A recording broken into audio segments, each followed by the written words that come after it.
Hey everyone, I am Peter from TopThink, and today we're going to learn about 12 psychology tricks to persuade anyone instantly.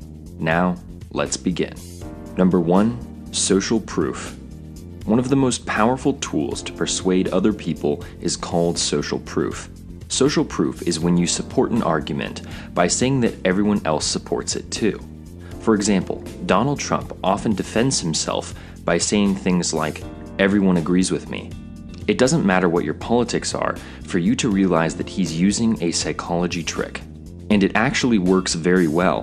Why? Because people naturally want to feel like they're in the majority. They want to be part of the in-group.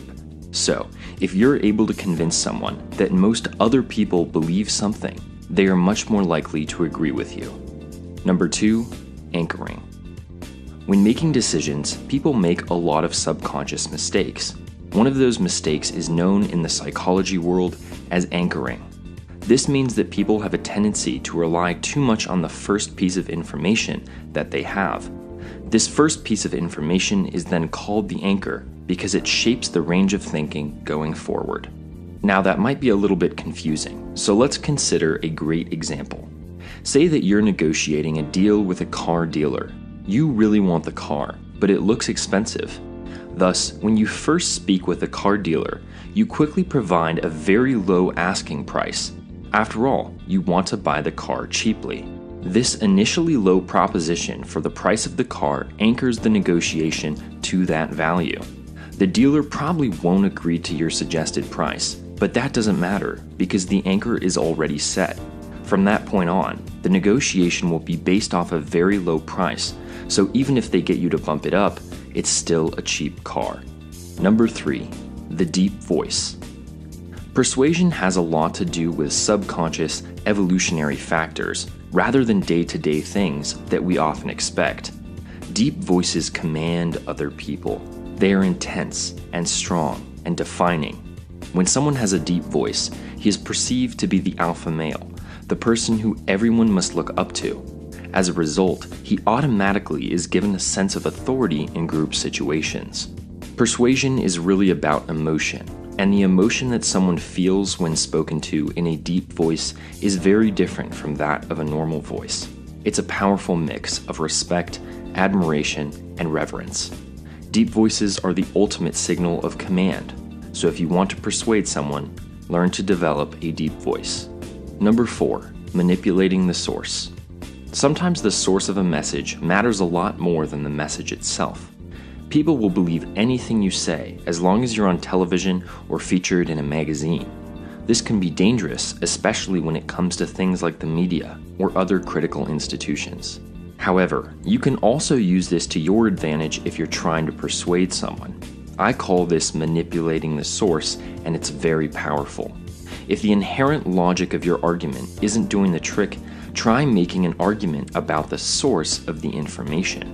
So if you want to prove something to be true, look up someone famous or well-regarded who supports your side. And if you want to prove something to be false, do your best to undermine the source of their argument. This will go a long way in the complex and intricate game of persuasion. Number 5, appeal to sexuality. This persuasion technique is based off of one very simple biological concept: the motivation in every animal to reproduce. Thus, appealing to sexuality, in its purest form, simply means using this animal motivation to get exactly what you want.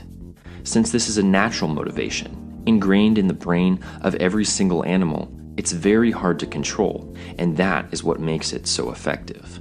Think of the advertisements that you see on a day-to-day basis. Consider the last time you turned on a television and watched a commercial.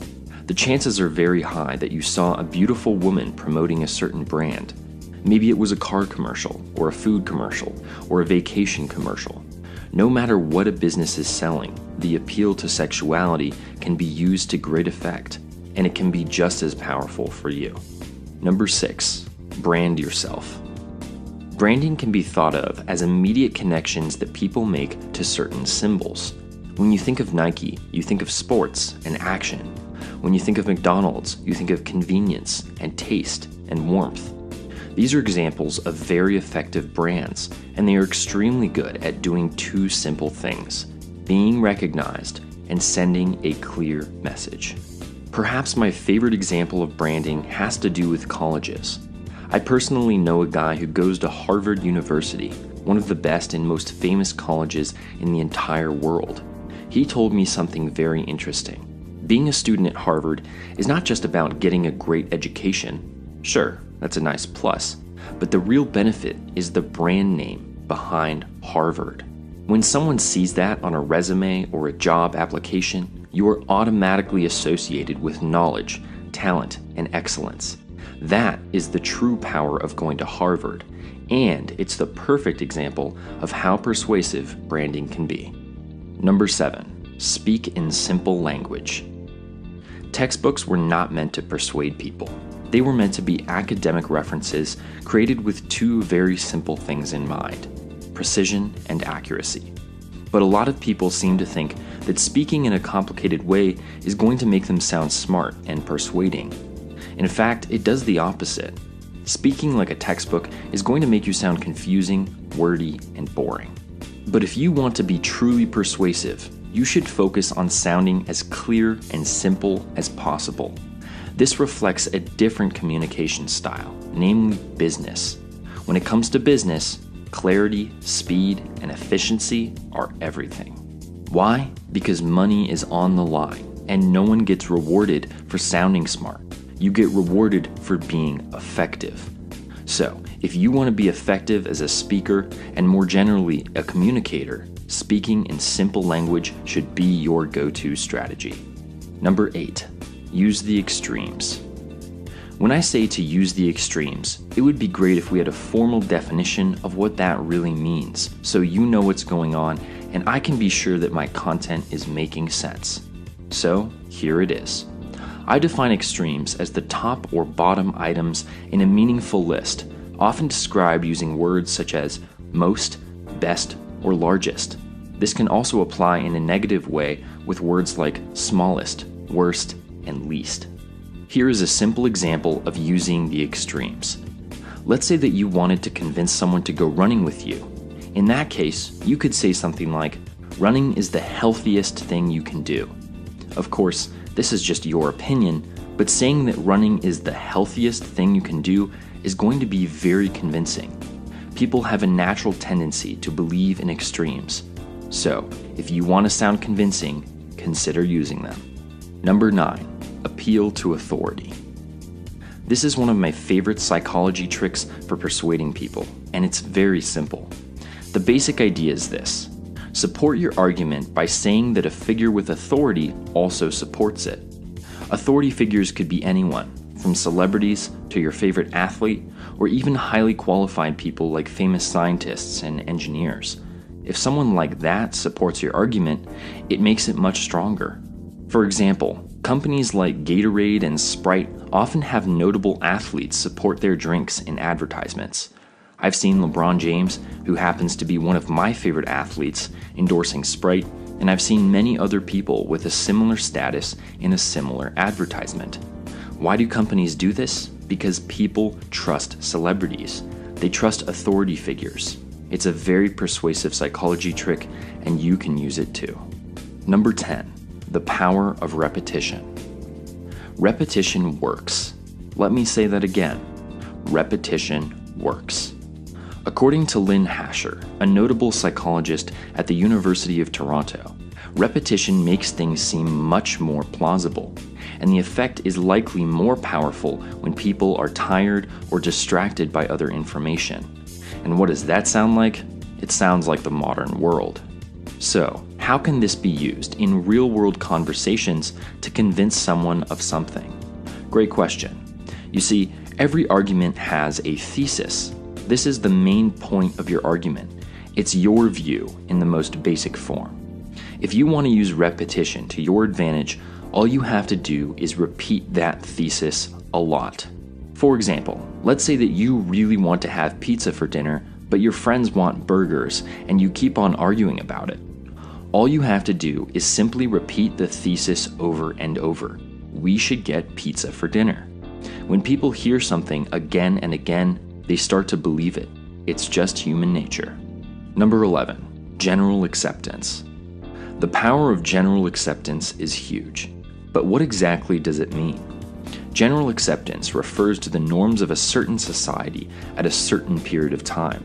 These are the political and social pressures that shape how we interact with each other and the things we do in our lives on a day-to-day basis.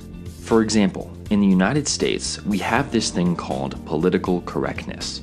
It typically favors a more liberal view of social issues and frowns upon anything that could be deemed offensive.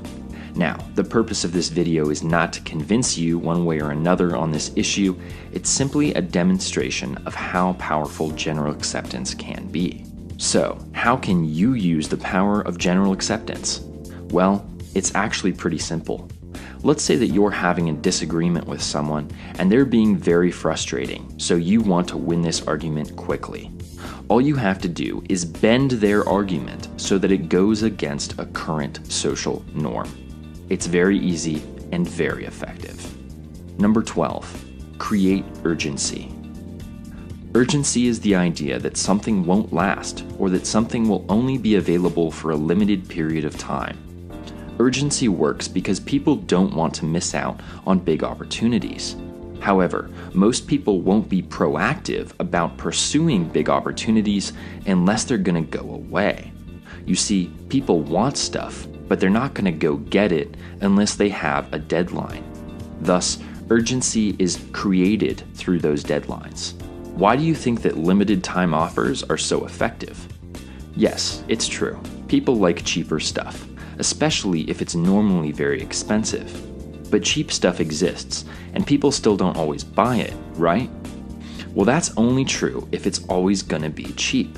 But if your favorite pair of shoes goes on sale for only a week, a sense of urgency is created. People are drawn to it, and thus they buy a lot more than they normally might. Urgency is easy to create and extremely powerful. Here is a short summary of the previous 12 tricks to help refresh your memory. 1. Use social proof. 2. Anchor negotiations. 3. Speak with a deep voice. 4. Undermine the opposing source. 5. Appeal to sexuality. 6. Brand yourself. 7. Speak in simple language. 8. Use the extremes. 9. Appeal to authority. 10. Repeat yourself often.